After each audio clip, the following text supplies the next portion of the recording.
libros, todo está en los libros. Todo está en los libros. Buenas noches. Hoy, Alfonso Guerra.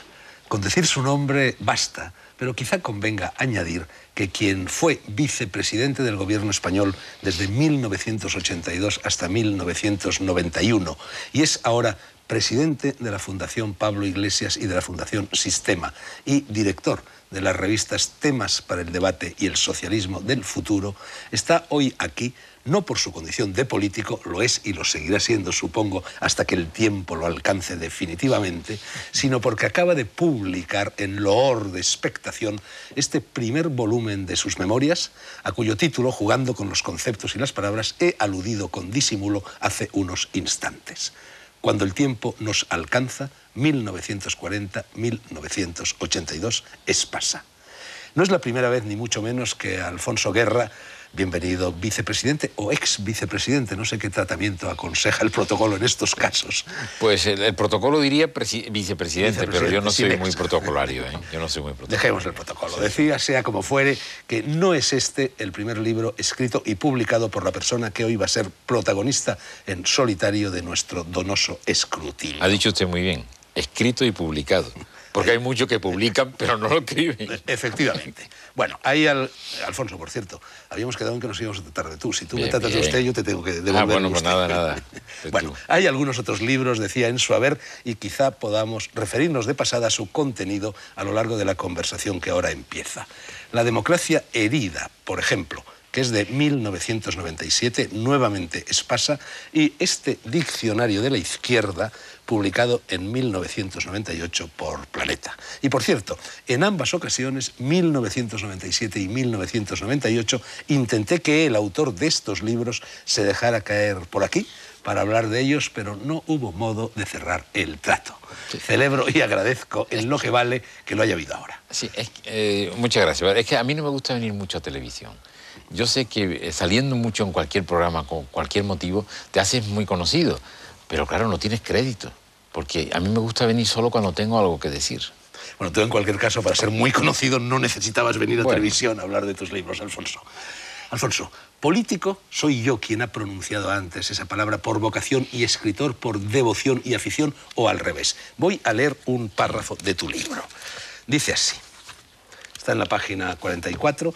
Estoy convencido de que aquel día te estás refiriendo al momento en el que en el colegio, en primer año de bachillerato, ganaste como buen estudiante un premio y en vez de escoger la pluma Parker que te aconsejaba el director, escogiste dos libros. Las novelas ejemplares de Miguel de Cervantes y El abismo y otros cuentos Turgeniev. de Turgeniev.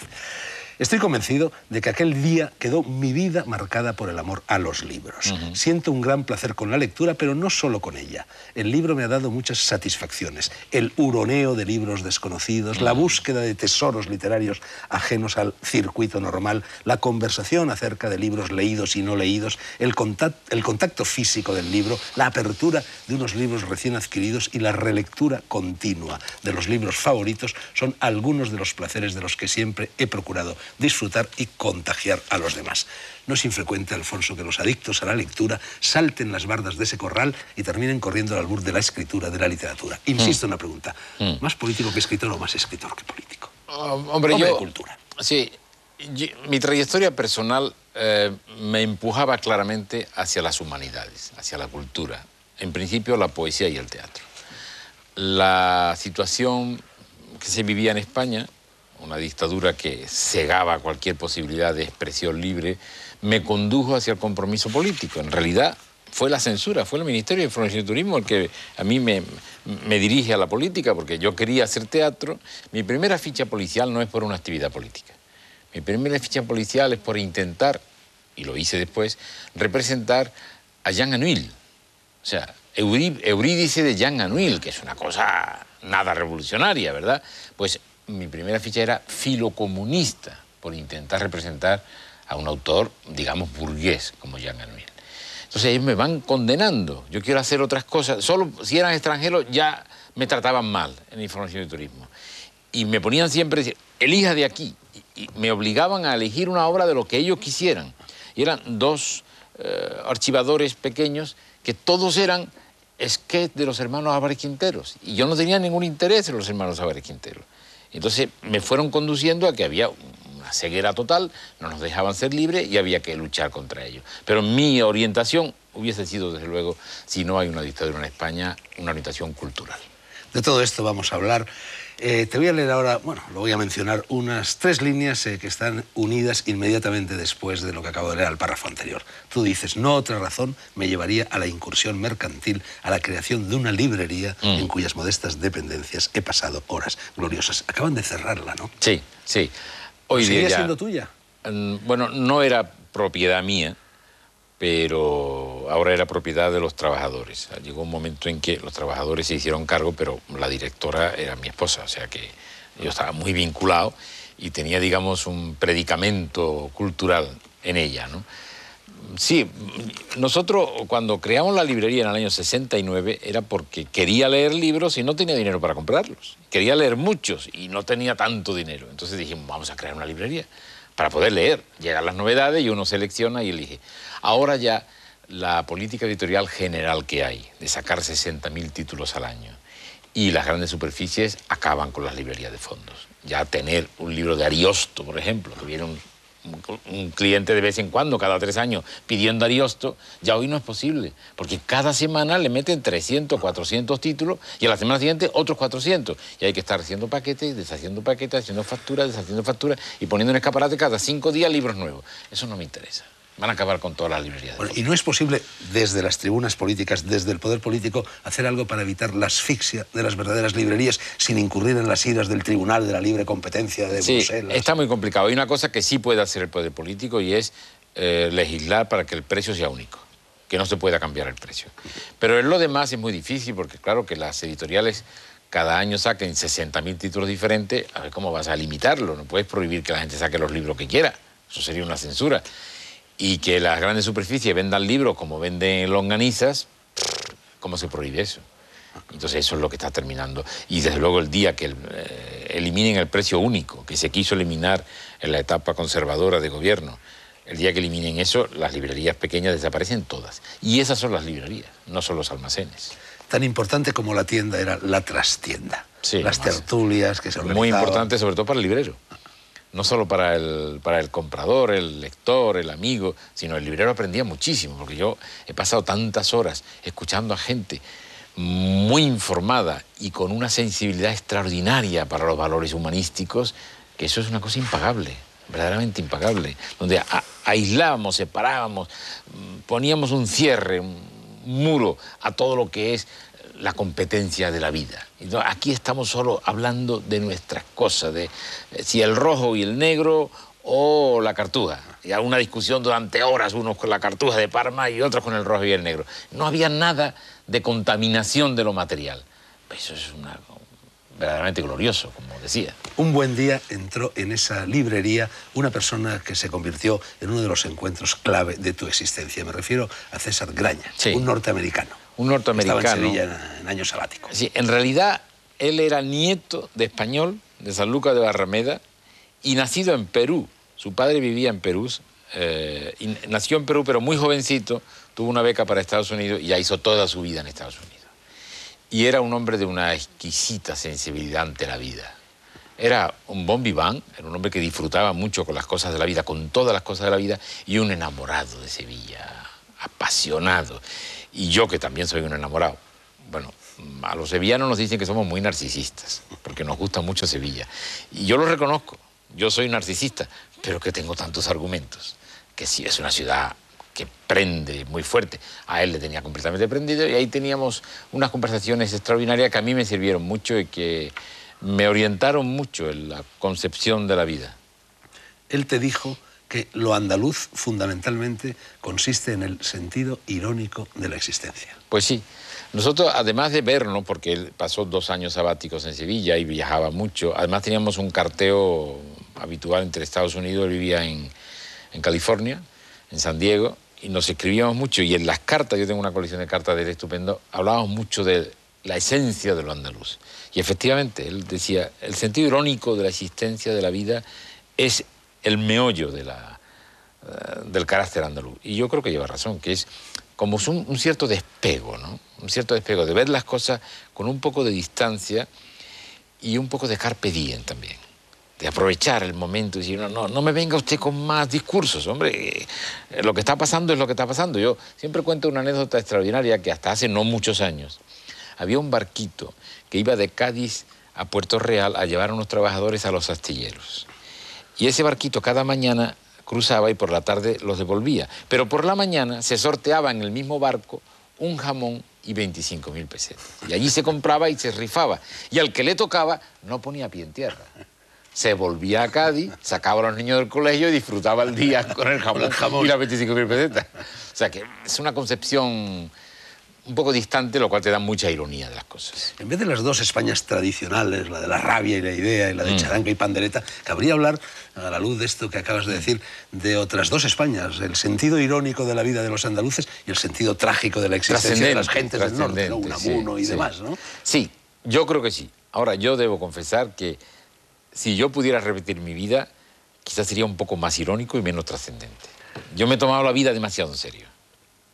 Por cierto, ya que hablas de modificar la propia vida, tengo aquí un apunte. En esta biografía irónica, satírica, sobre ti, que por lo visto no conocías, de Antonio Guerra, salió hace muchos años, en una colección que se llama Vidas Ejemplares, y entonces, por lo visto, en una entrevista que tú concediste a Julia Otero en 1990, tú dijiste lo que acabas de decir, que cambiarías muchas cosas en tu vida y concretamente añadiste, yo hasta los 17 años no cambiaría nada, pero a partir de los 17 empezaría a cambiar las propias lecturas, la elección de amigos, la elección de novia. Es probable, porque yo recuerdo, hasta mis 17 años, yo recuerdo una infancia verdaderamente feliz. Austera, incluso más que austera, pero muy feliz.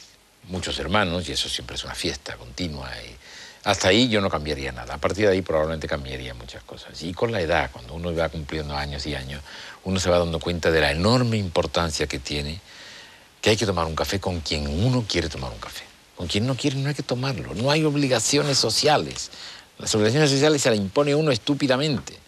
Hay que saber elegir muy bien el contacto personal, que sea un contacto placentero o piadoso, porque la persona te mueva una cierta clemencia, pero no forzado, no socialmente forzado. Pero me imagino que aplicar eso en el territorio de la política es muy difícil. Ayer mismo, lo digo por el día de grabación de este programa, yo veía en televisión, por ejemplo, a Zapatero recibiendo a Fraga. Me imagino que Fraga no es el tipo de persona con la que Zapatero querría tomarse un café. No lo sé, no lo sé, puede ser su condena, pero por ejemplo, yo he sido 8 años vicepresidente, un poco más de 8 años, y nunca recibí a Fraga. O sea que yo me gané a pulso la patente de corso. Yo, por ejemplo, no he ido a los cócteles, a los saraos de palacios, no he ido nunca. Y parece que es obligado hasta cierto punto. Yo he sabido mantener ahí mi parcela de libertad. Volvamos a la librería, Antonio Machado. Cuentas en las memorias anécdotas graciosas. La de un señor que os pidió el número de cuenta de don Antonio Machado para haceros un ingreso. Y otro que creía que Antonio Machado era el letrista del Serrat. Otro no, muchos. Muchos pasaban por delante, leían mira, Antonio Machado, el letrista de Joan Manuel Serrat. Mucha gente, sí. Eso indica, claro, que la literatura está lejos de afectar a grandes cantidades de personas, ¿no? Pero a veces hay personas que han pasado por la universidad y tampoco se enteran. Bueno, vamos con el libro y empecemos, si te parece, por las preguntas canónicas y por ello inevitables. Riesgos del memorialismo, y tú mismo los apuntas en las primeras páginas. El primer riesgo, la necesidad de sobreponerse a la nostalgia. ¿Cómo la has...? Pues yo creo que sorteado porque me he distanciado de todo. He hecho un ejercicio de distanciamiento grande para no caer ni en este defecto de la nostalgia, ni en otro, que es el de arreglar cuenta con los demás. Entonces, lo hago todo con una distancia que no es una distancia versallesca, porque las cosas que hay que decir están dichas, no me callo nada. Pero está dicha con un estilo que me permite ser un observador de alguien que escribe. A mí me gusta siempre ser observador del que juega al ajedrez. Mirar a quien mira, mirar a otro. ¿Tú juegas al ajedrez? Sí, sí. En definitiva, la nostalgia hacia el pasado es nostalgia de la infancia como la patria de la infancia, como territorio todo, perdido. Nuestra patria es la infancia. Y yo tengo una, digamos, aquiescencia infantil permanente. Y creo que, a través del tiempo, conservo el aliento, si no infantil, al menos juvenil. Yo tengo ese aliento, yo tengo ojos de niño. A mí me gusta todo, me interesa todo, quiero verlo todo, quiero enterarme de todo. Que eso solo le pasa a los niños. Otro riesgo, Alfonso, son las trampas de la memoria. Muchas veces no recordamos los hechos, recordamos los recuerdos de esos hechos que a veces ni siquiera son nuestros. Tú mismo dices que, como es natural, que en tus primeros meses, en tus primeros años, todo lo que se cuenta aquí tú no lo recuerdas. Sí, está en tercera persona. La primera parte está en tercera persona, que es corta, y luego ya con 3 años que tengo mi primer recuerdo ya lo pongo en primera persona. Pero es verdad que nosotros tendemos inevitablemente a idealizar el pasado. Siempre le quitamos las aristas, le limamos un poco las aristas, pero eso es una cosa inevitable. Yo he pretendido no caer en ello, pero probablemente alguna cosa habré idealizado porque el ser humano es así. El ser humano no tiene el sentimiento de culpa hacia el pasado. Hacia el pasado todos lo vemos como que uno se comportó como debía, como era. Porque, claro, quizás la necesidad de autodefensa, en esto cometí un error y después la memoria, el tiempo, te va haciendo que te autodefienda continuamente para que al final lo pones de una manera que no es. Pero claro, yo cuento lo que recuerdo. Claro, puede haber, naturalmente, la contraparte que diga, no, yo lo viví de esta otra manera. Yo lo digo muy claramente, he pretendido contar la verdad de lo que he vivido. Otro puede contar, lo mismo lo puede contar de otra forma. Fue lo que me llevó a escribir las memorias. No pensaba hacerlo y un gran historiador como John Eliot me aconsejó, mira, cuéntala, que otros contarán otra cosa y el historiador confronta y saca conclusiones. Eso fue en Oxford. En Oxford. Paseando con John Eliot. Paseando con fue John él el que te Eliot. convenció de hacer algo. Sí. Te hacían muchas presiones. Sí, amigos, sí, editores, sí, sí. para que... Y tú no querías. Yo no quería escribir. Fue él el que te no dijo. quería porque decía, primero, no creo que interese demasiado. Y segundo, voy a contar cosas que han sucedido de una manera tan diferente a como se ha contado que no me va a creer nadie. Y entonces, ¿para qué? Y él me dio mucha lata. Y hacíamos comida, hacíamos paseo por ahí, porque vivía 2 casas más allá de la casa donde yo estaba viviendo. Alquilé a un profesor de Oxford una casa para pensar el libro La democracia herida. Yo siempre hago una temporadita de descanso para pensar un libro, antes de escribirlo. Entonces estuve ese verano pensando el libro La democracia herida y hablé mucho con Eliot. Y él me decía, escríbelo, aunque sea para 4 historiadores. Entonces, y estaba yo ya con las defensas bajas respecto de no escribirla, cuando además llegué y Espasa en ese momento me hizo, hombre, tal y con la presión. Entonces, la presión de Eliot, la presión de Espasa, digo, bueno, me comprometo, lo escribo. Tú, antes de publicar las memorias, te tomaste el trabajo de verificarlas, de compulsar estas páginas con algunas de las personas que salen en ellas para ver si efectivamente estabas cayendo en alguna trampa de la memoria o no. Bueno, yo he hablado exclusivamente con mis hermanas. Porque la primera parte, todo es un cúmulo de cosas que me cuentan a mí. El niño de 6 meses no puede saber lo que cuento ahí de 6 meses. Entonces, con mis hermanas he hablado y me han esclarecido muchas cosas que tenía yo equivocadas. El libro tiene clarísimamente 2 partes. Una mucho más personal, infancia, adolescencia, años de aprendizaje, y otra más general, que ya cuando te adentras por los vericuetos de la política. A mí me interesa más la primera, la parte personal de la política. A mí también. Pero en cambio la gente suele leer este libro, muchas de las personas, buscando el morbillo de revelaciones. Muchos empiezan por el capítulo de Suresne, me lo han dicho muchos, y después vuelven a este, pero les gusta más al final la infancia que la política. Y lo que todo el mundo dice es, lástima que el libro se detiene en 1982, que es cuando empezaba lo bueno. Sí, la gente entiende además que no era mi intención, que yo le he dado un final como de novela policíaca, como de crear una expectativa, el otro tomo, que no ha sido mi intención, pero la gente lo ha interpretado así. Vivimos en una sociedad de porteras, dicho sea con toda clase de respeto hacia las porteras. Alfonso, este interés por el chisme constante, que permea todo. Bueno, yo aquí quiero ser bastante duro, ¿eh? No es responsabilidad de la gente, es responsabilidad de los que no deberían de potenciar eso y lo hacen. Yo en esto no coincido con la mayoría de los análisis que se hacen. Los programas estos que se hacen en televisión, de famoseo, de camas y de cosas de estas, tal, y de pegadas, y en realidad dice, es lo que ve la gente. ¿Es lo que hace usted? ¿Qué quiere que vea? Si enciende la televisión y está usted haciendo eso, ¿qué quieren que vea? Aquí hubo una época que las series de la BBC eran las que se veían, no eran los novelones de Venezuela. Eran las series muy buenas de la BBC, porque ponían series de la BBC. Ahora ponen novelones, ven novelones, o ponen el famoseo este barato, que además, si la gente supiera además, que aunque lo intuyen, pero caso a caso, que tal personaje que ha salido a denigrar a su propia familia o tal y cual, que ha cobrado tanto dinero por hacerlo y que lo contratan y lo firman en un papel todo lo que tiene que decir, contratado, que no se puede salir del guión que le han hecho. Y dicen, oiga, pero si eso es mentira. Y dicen, no, si lo que quiero es que diga la mentira, porque es lo escandaloso. No quiero la verdad. Es que es bochornoso. Y hay empresas que se dedican a eso, productoras, y además ganan dinero. Y tienen seguridad social por inventar mentiras. Y eso es una vergüenza. La gente no es tan portera, es que lo hacen portera. En la 13ª página del libro dices que dicen que ante ti solo caben dos opciones, el entusiasmo o el rechazo absoluto. Sí. No sabes cuánto te entiendo. ¿Por qué crees que sucede eso? Bueno, yo creo, sinceramente, que hay un porcentaje muy elevado de personas que se han acercado a mí, directa o indirectamente, que me tienen un gran afecto. Y hay un porcentaje no desdeñable, pero mucho menor, que realmente consideran que yo soy el mal, como diría el señor Bush, que yo soy el mal. ¿Por qué? Pues hay dos razones. Una, yo soy una rara avis que en el mundo político siempre digo lo que pienso, que no quiere decir que sea lo acertado, es lo que yo pienso. Y lo normal es no decir lo que se piensa, sino buscar las formas. Entonces, y esto es como una piedra en un estanque. Llego, digo lo que pienso y ¡buah! Es una piedra. Oiga, pero no pasa nada. Al cabo del tiempo, las mismas personas me dan la razón. Entonces me ocurre que yo he tenido adversarios conservadores en la política, muy duros, que hoy me tienen un gran respeto. Porque se dan cuenta de que cayó una piedra en el estanque, pero no había hecho ningún daño. Era la piedra que tenía que caer, era la verdad, o la verdad. Era lo que yo creía la verdad. No quiero decir que lo que yo diga sea la verdad. Es lo que pienso, que no es habitual.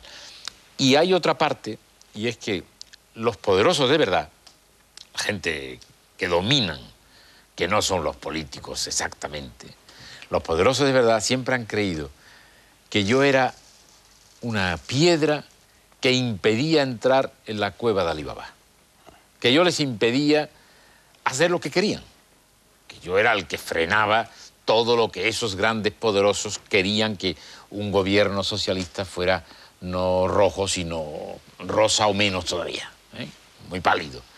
Y han creído que yo tenía ese poder. No tenía tanto poder, pero al creerlo me lo daban. Entonces, esos me tienen bastante gana. Tú haces mucho hincapié en el libro en esa constante falsificación, superposición de imagen que introduce el periodismo. Sí. Y bueno, te quejas mucho de eso y, por ejemplo, tú dices algo que no te van a creer y que yo sí me lo creo, y es que no te gusta la fama. Yo creo que la fama solo puede gustar a quien no la ha acatado, porque es algo espantoso, Sí, ¿no? la fama es mala, sí. La fama es molesta, es incómoda. Hombre, tiene satisfacciones también. Cuando encuentras personas que ves que depositan una creencia infinita en lo que tú puedas hacer por él y tal, pues hombre, es una satisfacción ver que hay gente que encuentra en ti una referencia moral muy fuerte. Pero en general es mala porque vivir con un objetivo siempre puesto, eso es muy desagradable. Tener que estar haciendo un papel, representando un papel, porque te pones la cámara enseguida, eso es muy desagradable, eso no me gusta. Y yo, dicho con todo respeto a las personas a las que tengo mucho respeto en el periodismo, pero en líneas generales yo no tengo respeto al periodismo español. No tengo respeto porque sé que se miente mucho, que se organizan cosas pensadas en una mesa para sacar esto, sacar aquello, cosa que me parece absurda. Y que el periodismo, que es un contrapoder extraordinario del poder para evitar los abusos, magnífico, se ha convertido en un poder. Y ahora tenemos que defendernos de los abusos de ese otro poder, cuando antes era todo lo contrario, un contrapoder contra el poder político, el poder económico. Hoy es otro poder más y muy fuerte. Entonces entran en la discusión política apoyando a lo mejor a un inútil total y queriendo hundir a una persona competente y moralmente. Eso lo hacen por intereses los que sean. Entonces hay políticos que pertenecen a la cuadra de tal grupo periodístico y políticos que pertenecen a la cuadra de este otro grupo. Yo, no sé si por fortuna o por desgracia, no pertenezco a ninguna cuadra. Jamás he pasado la mano por encima de los dueños de los periódicos. Ni lo voy a hacer. Y eso no lo entiende la gente. A mí me decía un intelectual francés importante, me decía, ¿tú cuántas veces al mes comes con los dueños de los periódicos? Ninguna. Así no se puede ser político. Eso es imposible. Digo, pues yo lo intento. Bueno, también dices que es imposible luchar contra esa falsificación de imagen que acarrea el periodismo, que lo mejor es dejarlo correr, que cuando el calumnia que algo queda, ¿no? Claro, por ejemplo, tú dices que nunca pronunciaste la famosa frase de lo de que no hay que salir, que no hay que moverse para no salir en la foto, eso no es o lo de mío, que eso. Suárez era un taur del Mississippi. Sí. Son invenciones de los periódicos que tú nunca dijiste. Son invenciones que probablemente lo inventa uno. Y no es que el siguiente también lo invente, el siguiente lo ha leído y lo copia, y ya, aunque haga declaraciones diciendo que no, da igual, ya no lo leen. Ya tienen el cliché eso hecho y ya no puedes contra eso, no puedes hacer nada. Entonces me dicen, oye, ¿y tú por qué no publicas desmentidos? 30 tomos. Tendría que publicar 30 tomos desmentidos. ¿Para qué? ¿Para qué? ¿Quién lo va a leer los 30 tomos? No tiene mucho sentido. Tu primer encontronazo con el periodismo se produce cuando se convoca en Madrid el primer congreso del Partido Socialista después de la Guerra Civil que se llevaba a cabo dentro de España. En diciembre del 76. Entonces Carlos Altamirano, un chileno que corría peligro, que estaba aquí clandestino, le hacen una entrevista en El País. Tú pides que esa entrevista no se publique. Lo pide Altamirano. Se comprometen ellos a que no se publique y la entrevista se publica. Y la publica antes cuando de que se fuera. Y entonces no le dan ninguna importancia cuando yo protesto. Después el mismo periódico publicó al cabo de los años, el año pasado, publicó que en los papeles secretos, que ya lo han hecho público en Estados Unidos, aparece cómo intentan asesinarlo en esa visita a Madrid. O sea que a mí me parece que los compromisos morales, a mí me parece que están por encima de las doctrinas. Yo hay una parte de respeto que a mí me tienen mis adversarios políticos, porque yo cuando contraigo un compromiso, eso no se puede mover. Ya te has comprometido, eso tienes que hacerlo. Entonces, si no, esto no lo publico hasta el lunes, publicarlo el domingo poniendo en peligro la vida de una persona, no se puede hacer. Yo no lo entiendo. Hombre, es que te lo pisa otro. Bueno, pues que te lo pisen. Usted se ha comprometido. Vamos a repasar algunos momentos estelares, a mí me lo parecen, del libro, episodios concretos, episodios llamativos. Empezando por eso que me ha impresionado bastante, de que a tu abuelo, al padre de tu madre, lo pisotearon los toros en un encierro de San Fermín. Era director de una banda. No, tocaba en una banda y nunca había tomado alcohol. Nunca en su vida había probado alcohol. Un hombre era albañil, era un hombre muy modesto. Y era contrario al alcohol. Y entonces en Navarra, pues en Pamplona, le hacen beber en una bota. Y claro, el hombre pierde el control absolutamente. Se lo llevan a esto de los encierros y tal y cual y lo pisa un toro. Sí. ¿Qué opinas tú, taurino, aficionado a los toros, como buen sevillano, de ese hecho de que hayan declarado a Barcelona ciudad antitaurina? Bueno, yo he visto el espectáculo en televisión y me ha sorprendido mucho, porque era una decisión como acordar crear Naciones Unidas o no. Votaban en secreto, con papel iban a las urnas para decir si había toro o no había toro. A mí me pareció una cosa absolutamente fuera de marco, completamente fuera de marco. Yo creo que en términos taurinos se han lucido.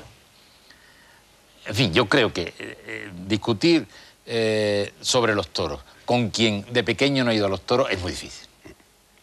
Si usted con 3 años ha estado sentado allí en una grada, tiene una concepción, si no ha ido más que de mayor, de turista, tal, tiene otra concepción. Eso quiere decir que tu padre te llevaba a los toros. Me llevaba de pequeño, claro. Y yo además hice mis pinitos incluso, porque mi padre era muy amigo de un matarife y su hijo, Antonio Anido, el Maera, era un torero, un novillero de cierta fama en Sevilla, y yo pues andaba tras él y he torreado alguna vaquilla y he hecho algunas cosas. Y en el colegio todos mis compañeros tenían cornamenta que yo facilitaba del matadero, del matarife, el padre de Antonio Anido. No sé si esto se sabía ya o es una revelación, Alfonso. No está dicho, no está dicho, ¿no?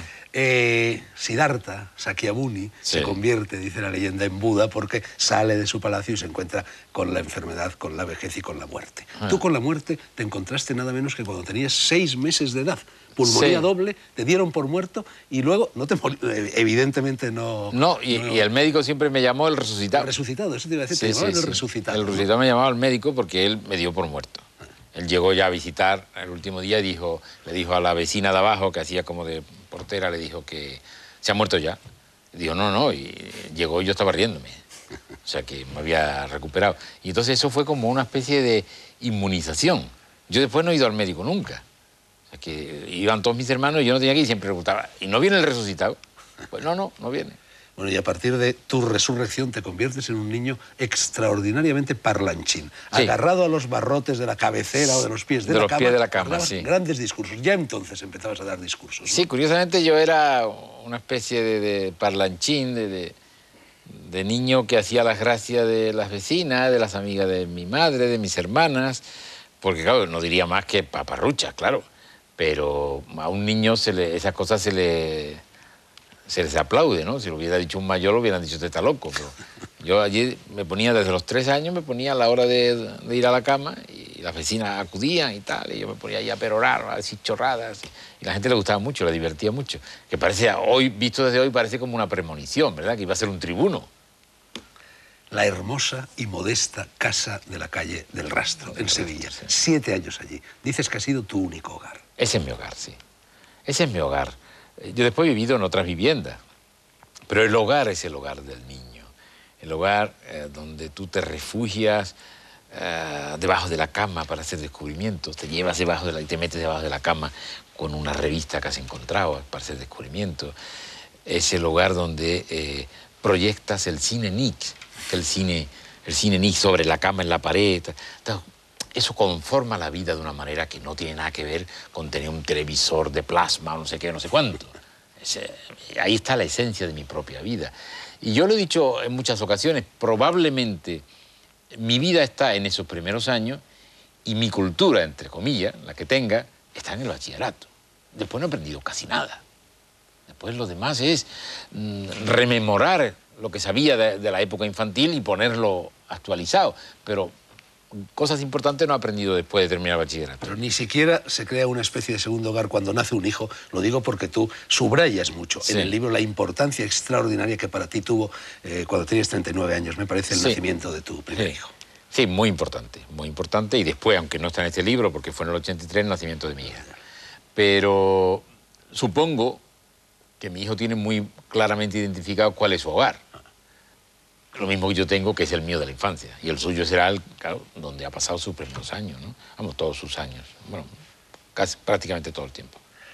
Decía yo antes que como Sakyamuni te topaste con la muerte a los 6 meses y volviste a topar con ella cuando tenías no sé cuántos años, 8, 9, 10, porque viste tu primera persona muerta, una mujer muerta. Sí, vi a una mujer, la hermana de la vecina de abajo, de María, que me causó un impacto muy grande. Estaba en la cama toda vestida de negro y tenía un pañuelo blanco que le cogía la barbilla con la cabeza para que tuviese la boca cerrada. Y me causó un impacto verdaderamente extraordinario. Yo iba saliendo, miré, la vi y no pude abrir la cancela, tuve que volver a subir a casa porque me desconcertó completamente. Y después lo tuve cerca otra vez, que no lo cuento en el libro, porque he tenido que hacer una selección de hechos. Pero lo tuve cerca una vez porque haciendo una excursión con mi padre, que íbamos al río, porque ellos pescaban en el río, nosotros lo acompañábamos, íbamos los 3 hermanos pequeños, y el menor de todos se fue allí a una zona que había como un barro cuarteado, como que hubiese habido un río antes. Se metió por allí y empezó a decir que me ahogo, que me hundo. Creíamos que era una broma, pero no era una broma. Había un poco de fango y se estaba hundiendo. Y entonces fuimos a cogerlo y nosotros nos hundíamos también. Y estuvimos a punto de perecer los 3. Y lo arreglamos con el cinturón atado a un árbol y tirando, unos agarrados a otros, así nos salvamos. Pero estuvimos a punto de morir también. Tendríamos 9 años. Vamos, tendría yo 9 años. Tánatos y Eros. Eso. El primer amor. Platónico, naturalmente. Tú con 10 Yo casi añitos, todo han sido platónico. Casi todo. Bueno, no tienes esa fama, pero en fin. Bueno, pues... Yo casi nada de lo que dicen de mí es verdad, o sea que... Bueno, el caso es que cuando tenías 10 o 11 años, una vecinita, Azucena, sí, Azucena, que se miraba al espejo en el balcón de la casa de enfrente. Una chica maravillosa con unos arreboles en la cara, un arrebol natural, un colorcito en la cara, muy jovencita, unos 15 años, pispireta, hermosa, simpática, que se miraba en el espejo de un aparador y giraba, la falda bailaba y la falda se subía un poco, y yo estaba en el balcón de enfrente, la casa de enfrente a través de la calle. Yo nunca hablé con ella, nunca estuve a su lado, siempre a través, yo era un niño entonces de 5, 6, 7 años, y ella tenía 15, o sea que era un amor imposible, ¿verdad? Pero para mí fue la representación de la feminidad ingrávida. Tu primer contacto involuntario con una mujer se produce en lo que llamabais el solito. Sí, pero no era una mujer, era una cría, era una niña de unos 15 o 16 años. Senos de Amaranta, Alfonso. ¿Qué pasó en el solito y qué era el solito y qué descubriste en el solito? Sí, pues el solito era un lugar de la calle donde daba el sol, daba sobre una tapia que era un cuartel. Y entonces allí nos íbamos a jugar. y las chicas jugaban con una pelotita de goma, la tiraban contra la pared y ellas saltaban y la tenía que pasar por entre las piernas. Entonces yo me colocaba detrás para que cuando saltaban se levantaba la falda y veía lo que podía, ¿no? Pero me dio un golpe la pelota en el ojo. Fue una especie de castigo divino, ¿no? ¡Pum! En el ojo. Y yo me puse a llorar, creí que había sido un castigo terrible por lo que estaba haciendo, pero las amigas de mi hermana, que tenían unos 15 o 16 años, eran dos amigas de mi hermana, pues quisieron calmarme, quizás temiendo la reacción de mi madre o lo que fuera, y entonces allí me arrebujaron contra su pecho. Yo noté, la primera vez que yo noté el contacto con el seno femenino, ¿no? Y me di cuenta, bueno, me doy cuenta ahora de que entonces tuve que tener la impresión, la sensación de que la relación sexual llega a embargarte, llega a emborracharte, a embriagarte, ¿no? Y era un niño, claro.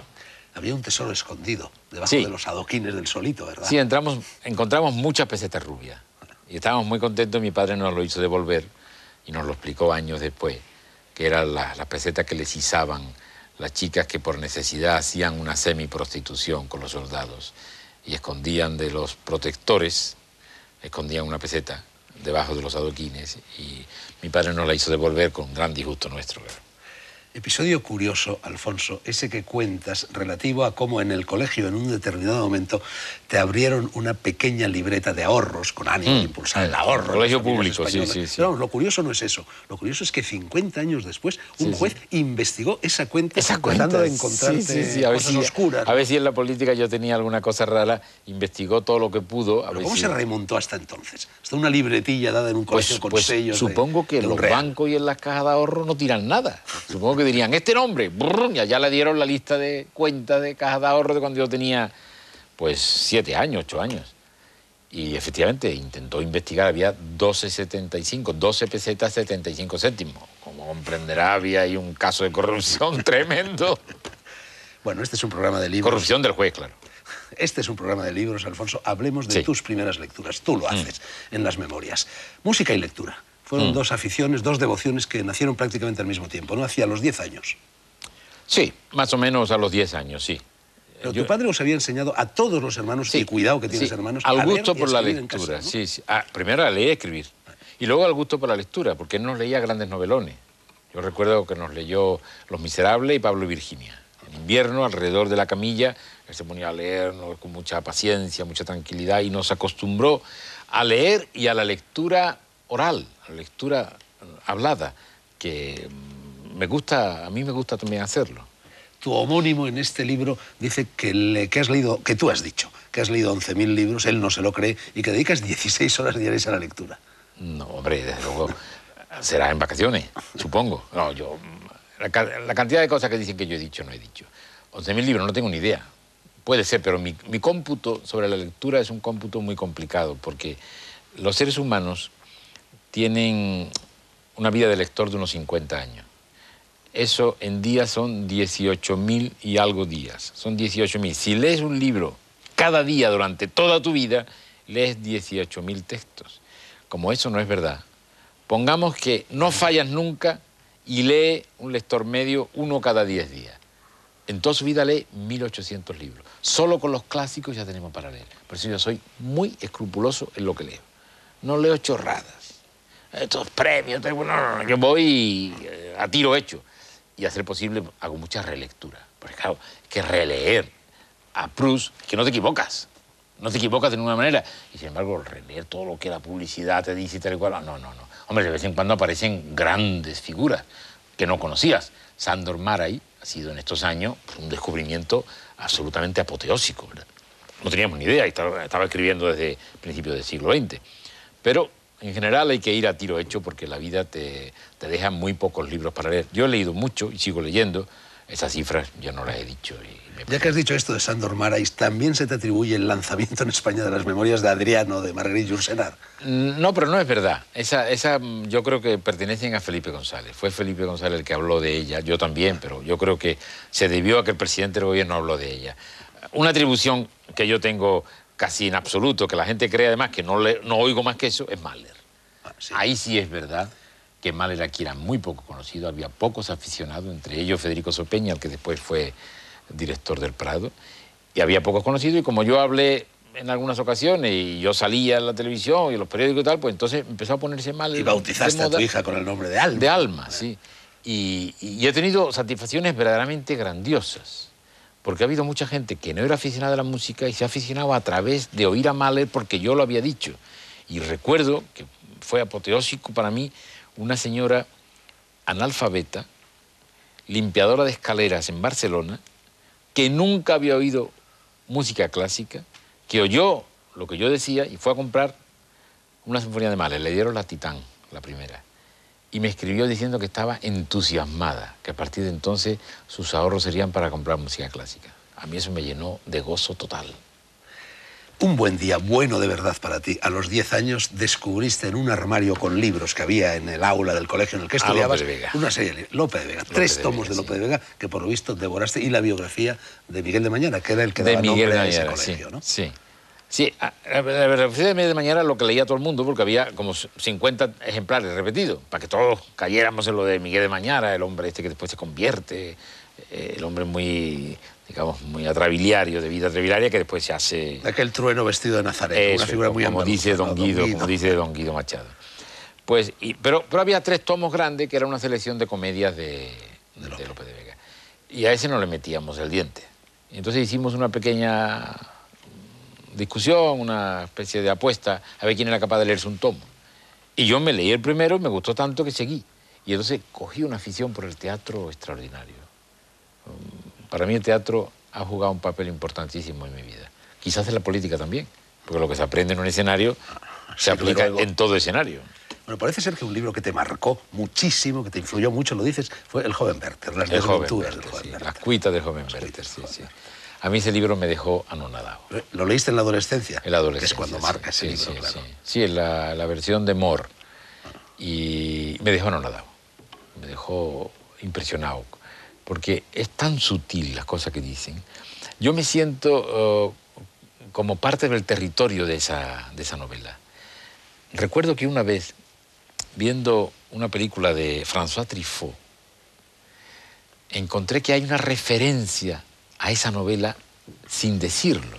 Y para mí fue como entrar en éxtasis, porque hay un momento en que la mujer de al lado, la femme d'à côté, están ellos hablando de cómo se enamoraron y tal, y entonces él cuenta y dice, yo me enamoré cuando te vi, cuando llegué a tu casa y te vi, por una ventana te vi que estabas dando de merendar a tus sobrinos, que es lo mismo que sucede con Carlota en Las cuitas de Werther.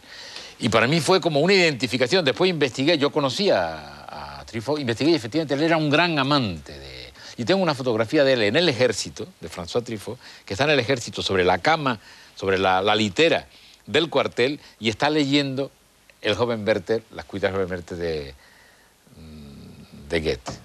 Yo leyendo tus memorias me he dado cuenta una vez más, Alfonso, de hasta qué punto marca, nos hace consanguíneos el hecho de pertenecer a una misma generación. Yo soy un poco más viejo que tú, pero prácticamente de la misma generación. No mucho, no mucho. 4 añitos. No, sí, 4 añitos. Bueno, tú hablas aquí de una serie de nombres, escritores, directores de cine, muchos de ellos desaparecidos de la memoria de los lectores, y que sin embargo están también en mi memoria sentimental y literaria. Por ejemplo, Las uvas de la ira, La perla, Dulce Jueves. Dulce Jueves. O'Neill. Sí, Eugene O'Neill, Hugo Betti, la corrupción en el Palacio de Justicia, la Isla de las Cabras. Todos estos escritores se han olvidado. Están fuera del circuito comercial. Porque es como se edita tanto, tan rápido, hay que estar descubriendo todos los días nuevos escritores. Pues los grandes están olvidados. Y también el cine, al que llamas la universidad de la vida. Y también mencionas, pues por ejemplo, inevitablemente a Silvana Mangano en Arroz Amargo. En Arroz Amargo. Yo era un crío que, bueno, y como yo veía el cine desde fuera, yo no pagaba, era el cine de verano, se podía ver desde fuera, se veía estupendamente. Vale.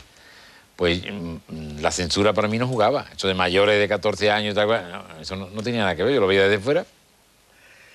Y bueno, ese erotismo que había en aquellas películas, lo había también en algunas lecturas que tú practicabas a hurtadillas, inevitablemente. Felipe Trigo, Pedro Mata. Hablas de una novela de Pedro Mata, exclama. La 14. La 14. La 14. Yo no he leído la 14. ¿Qué pasaba en la 14? Bueno, la 14 es el número de una prostituta. Quizá en un prostíbulo. Entonces, claro, todas esas cosas en la adolescencia, descubrir todo eso, era como entrar en el terreno de lo prohibido y incluso de lo soñado, ¿no? Y a mí Trigo, y Mata y todos estos escritores de aquella generación también muy perdidos, no ya ahora, sino antes también, yo las leí en casa de un compañero porque su padre era muy aficionado a este tipo de escritores. Y nosotros lo íbamos robando, íbamos leyendo, robando y después lo devolvíamos, y lo íbamos leyendo. Y para mí fueron extraordinarios. Yo hay autores que yo amé mucho y que hoy no, a la gente no le gusta. A mí, por ejemplo, Ramón Pérez de Ayala, que hoy todos los críticos llevan... A mí, Belarmino y Apolonio fue para mí un descubrimiento sensacional y sigue en mi memoria como un imaginario poderoso de la literatura. Valle Inclán también. Llevamos 45 minutos de conversación. Confío en que los directivos de televisión me consientan este exceso. Vamos a dar paso a una tanda de anuncios y seguimos.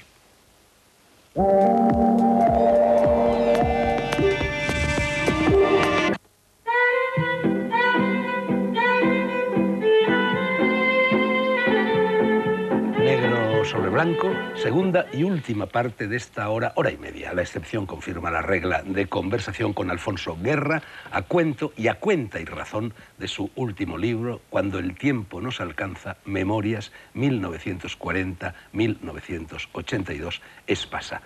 Alfonso, esta pregunta no estaba incluida en el cuestionario, pero antes, mientras cambiaban las cámaras y estas cosas en el entreacto, me has dicho que a ti te gusta mucho Numancia. Te lo pregunto como soriano, y que tienes una anécdota o algo que decir relativo a Numancia. Dilo, por favor. A mí los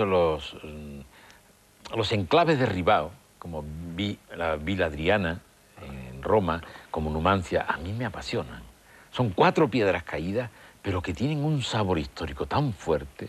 No, y lo de la anécdota es que yo, para el segundo tomo que estoy trabajando, yo hablo de cómo al llegar al gobierno veo que hay 2 cosas que funcionan. El gabinete telegráfico, telefónico que había en Presidencia y la Guardia Civil.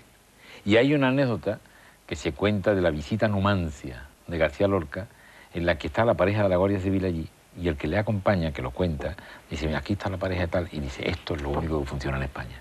Que hay unas palabras que después he encontrado que son las mismas que yo había dicho en García Lorca sobre la Guardia Civil, en contra de todo lo que la mística de la poesía contra la Guardia Civil. Bueno, yo he dicho hace un momento que voy a hablar 45 minutos más contigo, pero me acuerdo de que en el libro cuentas la anécdota de lo que te sucedió en cierta ocasión en tu despacho de García Morato, cuando estabas hablando con no sé quién, y de repente tu interlocutor cortó y se marchó. Y fue porque te quitaste las gafas, según te explicó luego Javier Guerrero, me parece que se llama tu secretario, Javier ¿no? Guerrero, sí. Yo me quedé un poco sorprendido de que se había levantado en medio de la conversación y luego se lo comenté a mi secretario. Digo, no sé qué le ha pasado a este hombre que se ha levantado. Y me dice él, ¿te quitaste las gafas? No sé. ¿Y eso qué tiene que ver? Y dice, no, la gente interpreta que cuando te quitas las gafas hay que irse. Cosas que yo no sabía. Y por lo menos tenía que haberlo sabido para usarlo. Pero esas cosas funcionan. Lo mismo me pasaba también en el Parlamento, que una vez me confesó Adolfo Suárez que cuando yo subía a la tribuna y hacía así, que se ponían a temblar. Digo, hombre, habérmelo dicho antes. Ya me lo dijo una vez que ya estaba fuera de la presidencia. Bueno, también una vez congelaste con la mirada como si fueras un basilisco a Tierno Galván, que iba a decir no sé qué y no lo dijo. Sí, porque también me había dicho a mí que no diría eso, que no intervendría, y luego pidió la palabra para intervenir, y yo le miré, supongo que un poco fieramente, y dijo, no, Tierno Galván no ha pedido la palabra. Bueno, pues yo te pido que no te quites las gafas, por favor, antes de que hayan transcurrido 45 minutos. Alfonso, otros ámbitos, otras voces. Empiezas a recorrer España y Europa en autostop. En el primer viaje, prácticamente lo único que llevabas era un peine, un bañador y 25 pesetas. Sí. Mi experiencia en el autostop fue verdaderamente deliciosa, naturalmente descontando los momentos que se pasaban en que no te recogía nadie. Entonces a veces te pasabas 3 días en un pueblo que no te recogía nadie. Entonces lo pasabas mal, todo el día en la carretera. Pero en general conoces a gente muy variada y gente que te ayuda mucho, que no solo te traslada. Hablo de entonces, a hoy día con la inseguridad ciudadana, todo eso se ha complicado muchísimo. Pero entonces cuando yo era un adolescente, pues después te invitaban a comer, unos te invitaban a su casa. O sea, era una experiencia verdaderamente extraordinaria. Y yo vine de ese viaje, vine a España y fui a Información y Turismo a pedir el carnet de autoestopista que lo llevaban los alemanes, los franceses. Y me miraron como un loco. ¿Pero qué dice? ¿Carnet de autoestopista? ¿Usted está loco? ¿Qué lo tienen en otros países? Aquí no tienen ni idea. Ya no hay autostopistas. No hay. Yo lo veo como un síntoma horrendo. Se ha complicado la vida. Se ha complicado en toda la vida. Ya nadie confía en nadie. Te paran en la carretera y dicen, ¿y si este viene a robarme? ¿Y si tal? Ya no hay esa comunicación que había, que para mí era extraordinaria. Yo viví experiencias muy curiosas en todos los países europeos y en España haciendo autostop. Yo también. Tú acabas de decir hace un momento que estuviste en cierta ocasión 3 días parado. Sí, ¿De verdad? 3 días parado. Te lo pregunto porque yo creía ostentar el récord mundial de parón en autostop con un amigo tuyo, Miguel Rubio, cuando estuvimos 48 horas parados en Tabernas, un pueblo de Almería. De Almería. Pero por lo visto tú has batido ese récord. Yo estuve 3 días en Alemania, sí, 3 días parado. Y después me recogieron unas chicas jóvenes que iban en un Mercedes ostentoso, maravilloso. Suerte, ¿no? Comí, almorcé con ella y me regalaron después una hogaza así, que tenía huevos dentro y chorizo, que me duró más de una semana. Y nada más. Comida, hogaza y nada más. Nada, yo siempre en ese terreno una persona pulcra. Alfonso, tú como buen sevillano, ¿crees en los gafes? Te lo digo porque mencionas a un gafe. ¿Menciona a un gafe? Sí, pero yo no voy a decir el nombre. Pues no si lo quieres recuerdo. luego te lo señalo, pero yo no lo menciono. No lo menciono. recuerdo. Porque en cierta ocasión yo aquí en Televisión Española le mencioné ese mismo nombre a Damaso Alonso, que era muy amigo suyo, y ¿sabes lo que pasó? Se fundió la luz en todo Madrid. No se pudo hacer la entrevista. Bueno, luego te diré cuál es ese gafe. Bueno, la vida como arte del encuentro. Dos encuentros parece ser que fueron determinantes para ti. Uno, José Barrera, y otro, José Batlló. Sí, sí. En la Sevilla de entonces había pocas personas que tuvieran verdaderamente un cúmulo cultural y una ambición cultural. Y yo encontré a una persona que era un empleado de una empresa sanitaria, un empleado que daba los volantes para los especialistas, Barrera, que tenía una cultura verdaderamente extraordinaria, prodigiosa. Había leído todo, había visto todo, había oído todo, y las conversaciones con él se hacían interminables. Y luego estaba el contrapunto, que era José Batlló, que era todo lo contrario, que era un hombre creativo y con una fuerza personal muy grande, que la sigue teniendo. Y entre los tres nos metimos en una serie de aventuras, hacer una revista de poesía, pasamos horas discutiendo el título, lo pasamos estupendamente, al final fue La Trinchera. La Trinchera, Frente de Poesía Libre. Frente de Poesía Libre, que ya era un insulto entonces para el establishment de la época, ¿no? Y disfrutábamos mucho. Después de hablar durante muchas horas, nos íbamos al cine, a la sesión doble esta del cine de verano, y nos veíamos 2 películas por la noche, seguíamos hablando de cine, y después nos metimos en la aventura del teatro. Y hicimos teatro juntos, con muchos problemas con la censura, problemas con el público, problemas porque la gente no iba al fútbol, no iba al teatro. Os quedasteis muy deprimidos muy una vez que deprimido salíais la de primera una vez, representación, sí. ¿no? De La Mordaza, Desastre. La Mordaza, Desastre. Obra que ahora no representaría. No, ahora no representaría yo eso, sí.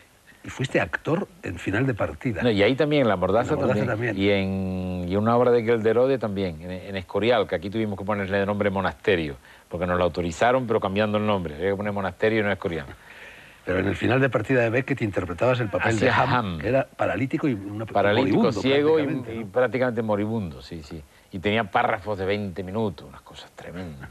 Y párrafos así como, yo quiero un caldo y medio para mi hijo. Y un poco de teatro absurdo.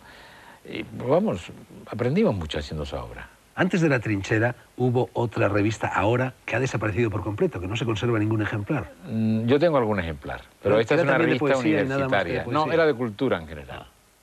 Era de cultura, sí. Esta la dirigía yo y tuvimos en medio otra también en la que participábamos, que era una que se hacía a mano, que la hacíamos la gente del Rastro en Sevilla, que se llama El Jueves, porque se ponía el jueves el Rastro en la calle Feria. Y Paco Guijarro era el que llevaba la revista. Se hacía un solo ejemplar que escribíamos a mano, con poesía, sobre todo poesías. También prosa, pero sobre todo poesía. Bueno, El Jueves sigue existiendo. El Jueves sigue existiendo en Sevilla, claro. Bueno, la virginidad teatral, por cierto, la perdiste con un grupo que se llamaba Hora Primera. Hora Primera, sí. Sí, Hora Primera ya también se enfadaron con el título. Como que éramos como muy pretenciosos, poner Hora Primera. ¿Y eso qué es? ¿Eso qué significa? Se enfadaban por todo. Y ahí empezamos, con esto empezamos, hicimos algunas cosas atrevidas para la época, las traducciones que había en castellano estaban falsificadas, y entonces hacíamos la traducción nosotros mismos, nos ponían multas por hacer la traducción, por haber representado una traducción que no era la autorizada, en fin, era Estaba buscando hace un momento y he encontrado algunas de las fotos que ilustran tus memorias. Espero que Marcelo Bravo las saque y las enseñe a los espectadores. Aquí hay dos verdaderamente espectaculares. En una se te ve vestidito de primera comunión, y en la otra con unas barbas tremendas, unas gafas anticuadísimas, que pareces casi Rasputín, ¿no? Sí. Pues son dos que implican dos posiciones muy diferentes, pero yo hice la primera comunión así vestidito como de marinerito, ¿no? Marinero no. Así, como de príncipe. Y con mi vela rizada, con mi cirio rizado, y mi madre me hizo visitar a una serie de amigas, y una de ellas vivía muy lejos, en el Fontanal, y allá que fui yo andando, nosotros lo hacíamos todo andando, con la vela, era en mayo, hacía mucho calor en Sevilla, y cuando llegué a la casa de aquella señora, la vela estaba así, completamente caída, ¿no? Y yo tenía un disgusto, porque claro, yo iba a que me vieran con la vela allí completamente caída. Y lo de las barbas, hombre, era muy cómodo en aquella época, salvo que la derecha urbana pues te insultaba por llevar barba y siempre decía lo mismo: vete con Fidel Castro a Cuba, tal. Bueno, otros te preguntaban que si habías hecho una promesa, al menos eso me sucedía un montón de veces, ¿no? Sí, era motivo de una promesa, sí. Y es que era muy cómodo. Y aquí tenemos otra fotografía que habla por sí sola. Librería Antonio Machado, primer aviso, un grafiti escrito en la pared. Esta era la extrema derecha que nos rompía continuamente los cristales y nos ponía avisos y tal, y además que nos escribía como que éramos de ETA. O sea, lo que es la vida, ¿verdad? Y después ETA golpeando a los demócratas, a librerías como en San Sebastián, ETA rompiendo los cristales, lanzando cócteles molotov a los mismos que antes la extrema derecha decía que era de ETA. Ya que hablas de ETA, me adelanto un poco al orden del cuestionario. En la página 244 hablas de los nacionalismos. Y dices: si Voltaire proclamaba su disposición a entregar su vida porque sus enemigos pudieran defender las ideas contrarias a las suyas, tú, ofrecería la mitad de mi vida para que los nacionalistas puedan defender sus postulados. La otra mitad la necesito para impedir que esos postulados, en los que no creo, sean una realidad. Sí, yo creo que define bien cuál es mi posición. Yo creo que todo nacionalista tiene el derecho a defender sus ideas, pero es que sus ideas son excluyentes. Y por tanto, yo peleo para que lo puedan defender, pero peleo para que no lo consigan. Yo no soy de estos que se colocan en posición de genuflexión delante de los nacionalismos como antes se colocaban delante de los comunistas. Que el comunismo no se podía... Cualquier crítica al comunismo, inmediatamente usted era un anticomunista, uno de derecha, tal. Ahora, cualquier crítica al nacionalismo, usted es españolista, usted es imperialista. Oiga, no, yo no estoy de acuerdo. Yo creo que el nacionalismo marca el territorio. Y eso es un atavismo de animal mamífero, marcar el territorio. Yo no quiero marcar el territorio. Yo quiero que se pueda traspasar la frontera o desaparezcan las fronteras. Y por esa actitud fue por lo que rechazaste, explicas en el libro, la propuesta de ocupar la presidencia de la Junta de Andalucía, sí, porque había una efervescencia nacionalista o regionalista con la que yo no me sentía identificado. Yo creo que Andalucía es quizás la región española que tiene más personalidad propia de todas. Y ha estado durante siglos muy enquistada, abandonada, olvidada, y por tanto tiene derecho a reivindicar otro lugar. Pero en base a la cultura mudéjar y mozárabe y no sé qué, sacar del arcón la ropa vieja y ponernos la ropa vieja y tal, yo no sirvo para esa comedia. Yo creo que en política las comedias no funcionan nunca. Y ahora que unas fotografías aéreas acaban de descubrir que alrededor de... bueno, el Coto Doñana estuvo nada menos que la Atlántida tal y como la describe Platón. Sí, pero eso va a dar alas al nacionalismo, ¿no? Bueno, eso es... aparte de ser una noticia desde fascinante. el punto de vista histórico, ¿no? Es fascinante y es apoteósico. Bien, es verdad que también Tarteso dice que está allí. O sea, que tenemos todo allí. O sea, que en el Coto Doñana tenemos la historia entera. Hombre, eso es apasionante. Será muy difícil hacer excavaciones allí, pero es una cosa verdaderamente fascinante. Yo siempre digo, Alfonso, que en ese triangulito, Huelva, Sevilla, Cádiz, Jerez, etcétera, está el hoyo de las agujas del mayor depósito de cultura popular que hay en el mundo entero. Pues sí, porque desde Argantonio hasta aquí, la concepción universal de la vida, donde mejor se recoge es ahí. Hace un momento hablabas de anticomunismo, Alfonso. Quienes empezamos a alborotar contra Franco en los años 50, en los años 60, inevitablemente caíamos en el Partido Comunista, casi porque no había otra opción. Tú, sin embargo, te libraste de eso gracias a los libros. Sí, porque un buen día sí. tu contacto con el Partido Comunista, tú le hablaste de Kessler y él censuró acremente, entonces te diste cuenta... No, me preguntó inocentemente, pero tú lees eso está prohibido, yo. ¿Cómo que está prohibido? Yo creí que decía por Franco. No, por el partido. ¿Qué partido? El Partido Comunista. ¿Esto qué es una iglesia o qué? ¿Tenéis también vuestro índice también, como la Iglesia Católica? No, hombre, no. Ya dije, no. Ese paso, jamás. Esa puerta nunca será traspasada por mí. Bueno, estaba prohibido por los dos, por los comunistas y por Franco. El Por Testamento supuesto. español también lo prohibía. Por supuesto, Franco, pero yo ¿no? creí que me decía, y me sorprendía, bueno, y que Franco lo tenga prohibido, bueno, ¿y qué? No, es el partido, como decían ellos, el partido. No, pues esa puerta no será atravesada por mí nunca. Bueno, nos hemos metido sin darnos cuenta en lo que es la segunda parte del Eso libro, es la lo que vida yo decía que era la política, parte sí. general, la vida política. Y eso empieza con un capítulo que se llama El compromiso. Tú creas en Sevilla las Juventudes Socialistas después de conocer a Alfonso Fernández Torres. Sí. Pero en aquella época, creo que fue en el 60, en aquella época ya existía en Madrid, y yo tenía mucho contacto con ellos, el ASU, la Asociación Socialista Universitaria, pero no sé si también existía en Sevilla. No, en Sevilla iba por libre. Sevilla no tenía, no estaba incardinada dentro del socialismo nacional porque la figura sevillana de mayor prestigio era Alfonso Fernández Torres y él estaba enfadado con Rodolfo Llopis. Y Llopis no le reconocía. Entonces, al principio, efectivamente, Alfonso Fernández Torres, su hijo Fernández Malo, Alfonso, y yo, Alfonso, organizamos aquello y parecía un partido monárquico, porque los tres nos llamábamos Alfonso. Era un partido en el que los tres que empezamos nos llamábamos Alfonso. Y empezamos a buscar, por una parte, los viejos militantes que Alfonso Fernández nos proporcionaba los nombres para ir a buscarlo, gente condenada, había estado condenada a muerte, en campos de concentración, en cárcel y tal, y por otra parte los jóvenes estudiantes universitarios que nosotros buscábamos. Y fuimos ahí componiendo. Y yo describo algunos de los pasajes de los que yo me siento más satisfecho. Es, por ejemplo, mi primer encuentro con aquellos hombres que habían sufrido las cárceles y las penas de muerte y tal, en una venta en medio del campo, como que íbamos a tomar unos vinos, y en realidad íbamos a hablar de política, ¿no?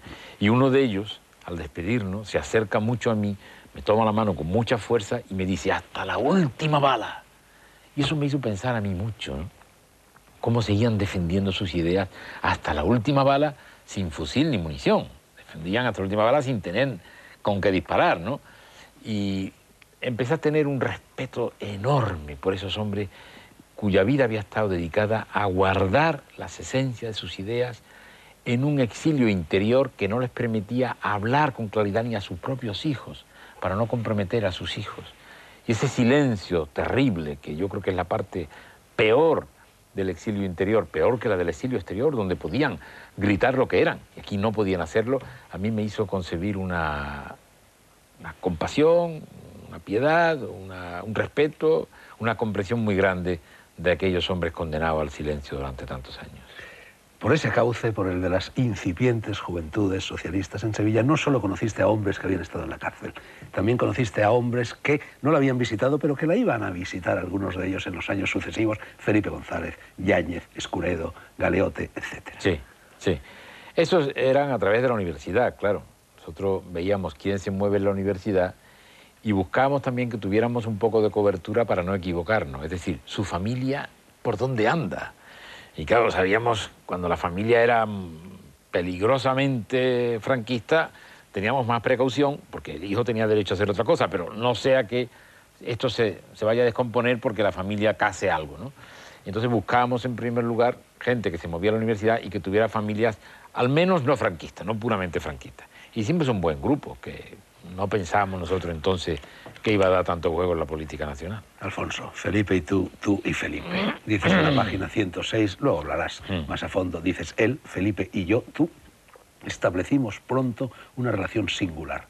Sin una plena conciencia aceptamos nuestra complementariedad.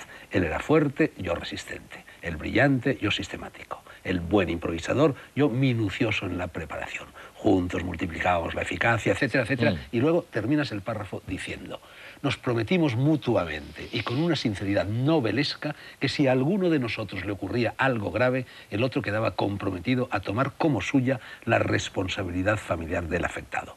Tal compromiso de asumir las cargas familiares lo renovamos en algunas ocasiones. Me pregunto hoy qué queda de él. Y yo también te lo pregunto, y si quieres no respondas a la pregunta. No, si yo me lo pregunto.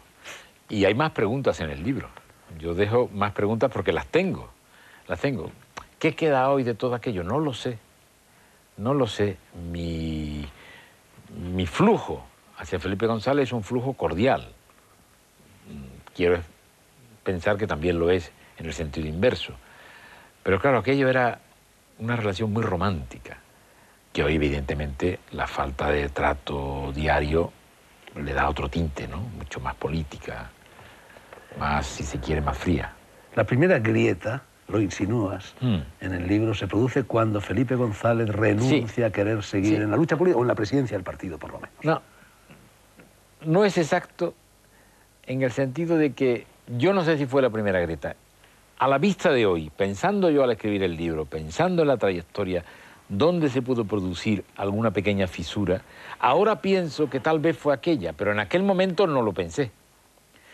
Fue el momento no en que él renuncia a seguir, sino que dice yo renuncio y ahora lo reconstruimos. Y entonces digo, yo ya me siento liberado del compromiso. Y esa creo que es la gota de agua que se mete ahí en la grieta y que después se hiela y abre un poco, ¿no? Pero visto desde hoy, yo entonces no lo pensé. ¿Cómo se dice en andaluz? Suren, suresnes, ¿cómo lo decíais los chicos que normalmente allí? surenne. Bueno, ¿y fue realmente aquello tan importante? ¿Marca un hito en la historia fue. de la izquierda y de la política en España? Fue muy importante. Yo lo he pensado mucho, escribiendo el libro he pensado mucho qué importancia tuvo y he llegado a la conclusión de que si aquello sale mal, tal vez el Partido Socialista hubiera entrado en una decadencia. Yo creo que fue extremadamente importante confiar la dirección de un partido, viejo partido, en un grupo de gente que había que tener mucha confianza para confiar en un grupo de gente que no teníamos experiencia, que no sabíamos bien la envergadura de lo que teníamos por delante, de lo que teníamos que hacer. Y yo creo que eso salvó del olvido al Partido Socialista. Yo creo que fue muy importante. Yo no sé si fue allí, más bien creo que fue posteriormente, en 1974, cuando Mitterrand... 74 fue Surenne. Fue Surenne. Bueno, pues cuando Mitterrand te dijo que prepararos porque a lo mejor llegáis a alcanzar y ejercer el poder. Y tú te quedaste sorprendidísimo, porque no se te había pasado por la cabeza eso. Para mí eso fue, haces mucho hincapié en el libro. Sí, para mí fue un clarinetazo, bueno, tremendo, porque yo había estado con él... invitándolo a ir y tal, él creía que iba a haber una mesa con 10 personas y se encontró con 500 personas en un local y se quedó muy sorprendido, y pues eso es un partido normal y tal. Y entonces hizo un discurso en el que dijo ni más ni menos, no pasará mucho tiempo que ustedes asuman la responsabilidad del poder. Y yo digo, ¿cómo el poder? Para mí el poder era el nodo. Y yo, ¿cómo el poder? Yo como la gente del nodo, no, eso no es lo mío. Entonces siempre estaba así como un poco poniendo pies en pared. No, oiga, que yo no quiero ser como aquellos. Combinado además con otra reflexión que hago en el libro también, que tuvo lugar en Roma, en el 79, donde vimos también que todos los que estaban allí representando al Estado italiano eran todos señores muy mayores. Y dice, bueno, pero vamos a seguir nosotros con esta edad, que son todos provectos. Vamos a seguir nosotros la política. En fin, que combinando esas dos cosas, poder no estaba en mis cálculos. Y eso fue lo que condujo, y nos estamos yendo al final del libro, a 1982, cuando el Partido Socialista gana las primeras elecciones, a ese momento de ambivalencia, de ambigüedad, aunque si tú eras, no eras, ibas a ser, no ibas a ser vicepresidente del gobierno. Hablas bastante de esto. Y dices, y además te sorprendes, tú dices que esa pugna fue real. Y no que lo diga yo. 20 años después, Felipe González, en una entrevista en televisión, dijera que no había existido. Que no recordaba, que no le constaba que hubiese habido un lapso de tiempo que fue como un mes en el que yo había sostenido pública y privadamente que no quería ir al gobierno. Pero eso no es que lo diga yo, es que basta coger todos los periódicos de todos los días durante el mes de noviembre del año 82 y se verá que en todas partes está la pugna de si voy o no voy. Y el último día en que ya lo decido, pues en una conversación con Felipe González, y bueno, pues hazlo tú el comunicado. Y hago yo el comunicado que conservo el comunicado de mi letra, de mi puño y letra, diciendo, bueno, que ya... Y se ve claramente en el comunicado con la desgana con que lo redacto, ¿no? Hace un momento hablabas de Roma y Sí. cuentas también una anécdota estremecedora, graciosa y estremecedora al mismo tiempo, de lo que te sucedió con una señora de derechas en España en 1979. En España no, en Roma. Perdona, en Roma. Española en Roma, sí. Una española en Roma. Sí, nosotros habíamos ido, Felipe y yo, al entierro de Pietro Nenni, al que teníamos una gran estima. Y resulta que llegamos a Roma y hacía mucho frío. Era en enero, Felipe llevaba una gabardina fina y yo no llevaba gabardina ni abrigo. Entonces yo tenía mucho frío, pero creíamos que íbamos a estar siempre en lugares cerrados. Y nos dice, no, va a haber una caminata desde el Senado, que estaba el cadáver, hasta la Piazza del Popolo, donde se van a hacer los discursos. Y claro, yo me di cuenta que yo iba a pasar un frío en esa caminata espantosa. Entonces aproveché un momento, digo, me voy un momento a ver si encuentro en alguna tienda algo de abrigo. Y voy a una tienda y allí tenían dentro en el mostrador mismo, tenían puesto un jersey. Y digo, este jersey me viene al pelo. Y me voy a comprar jersey y hay allí dos señores, ella con un abrigo de pieles, que me ven y veo claramente que me reconocen. Digo, serán españoles. Y la señora dice, pero usted es Alfonso Guerra. Usted comprándose un jersey en Roma, lo tengo que decir en España para que no engañe usted a los españoles. Digo, pero señora, pero es que usted qué quiere, que los socialistas pasemos frío por el hecho de ser socialistas, no se ha enterado todavía. No, eso se tiene que saber en España. Y digo, bueno señora, pues yo no sabía que me iba a encontrar aquí con unos trogloditas. Lo dije por las pieles y por la mentalidad, ¿no? Bueno, en el libro, estamos hablando de Felipe González, en el libro hay algún que otro ajuste de cuentas, pero conviene señalar que muy discreto, muy prudente, muy distante, ¿no? Pero bueno, das algún capón. No, yo no agredo a nadie, en absoluto. No acuso a nadie, no agredo a nadie. Cuento las cosas como las viví y comprendo que algunos se pueden sentir incómodos al leerlo. Pero no hay ningún ajuste de cuentas, no hay ninguna agresión a nadie. Cuento las cosas como yo las viví, y otros las habrán contado de otra manera, ¿qué le vamos a hacer? Pero yo las viví así. Por ejemplo, con Pablo Castellanos es bastante duro. No, cuento una anécdota en la que él ha hecho una declaración en una revista de un residuo falangista, en la que él dice que todos esos de Falange deben venir al Partido Socialista porque defienden lo mismo que el Partido Socialista. Claro, yo cuento lo que ocurrió, a ver si la culpa es mía. Y es verdad que después de la reunión de la ejecutiva del partido nos quedamos solos, Felipe y yo, criticando eso. A todos le pareció mal que lo criticáramos, ¿no? Yo no acabé de entenderlo, pero así fue. ¿Y por qué lo dejo mal? Pues en ese sentido no creo que lo deje mal. Yo, ya que acabas de mencionar a Falange, yo fui bastante amigo de Ernesto Jiménez Caballero en sus últimos años. Yo le conocí. Y tú también tenías una relación con él, porque él me hablaba constantemente de ti, ¿no? Tipo simpático, tipo alocado, simpático, curioso. Sí, yo tuve bastante entrevista con él. Me divertía mucho escucharlo, porque era de una creatividad absolutamente alocada, interesante. Sí, sí. A Solana también le das una pequeña colleja. ¿Ah, sí? No, yo no le doy a nadie nada. Bueno, andan por aquí, ¿no? Bueno, dices que tenía una línea un poco subrepticia, ¿no? Para yo cuento las alcanzar cosas sus ambiciones legítimas, pero que... Yo cuento como hacía las cosas. En el segundo tomo habrá más, ¿eh? Habrá más. Hombre, para todos. ¿Cuándo va a llegar ese tomo? Yo creo ¿Estás que en ello? Sí, estoy en ello. Yo creo que para el año 6, por ejemplo. Calculo. Bueno, y hablas también, cómo no, del golpe de Estado. Y dices que hubo 3 golpes de Estado paralelos. Ahumada, Sí, De Gaulle y Almendros. Y Almendros, y yo creo que sí, que no estaban conectados y se conectaron en el momento en que uno adelanta la fecha, se precipita y entonces todos intentan conectar y aprovecharse uno del otro. Pero sí, yo creo que hay 3. Yo entonces lo dije el 23 de marzo, al cumplirse un mes, di una conferencia en el Hotel Meliá con miles de personas y conté mi impresión de lo que sabía de todo esto. Yo había tenido además la oportunidad de hablar con el CSIC, se llamaba entonces, ahora se llama CNI, y me habían contado la versión que ellos tenían del hecho. Ellos hablaban casi de cuatro grupos, ¿no? Pero en fin, yo creo que eran 3 grupos paralelos. Y mencionas una frase extraña del rey, dicha o escrita, no lo sé, a las 2:30 de la madrugada. Sí. Acerca sí. de que a partir de ese momento ya no hay marcha atrás o algo así. Sí, ya, efectivamente, ya a partir de este momento, yo creo que esa frase no está explicada.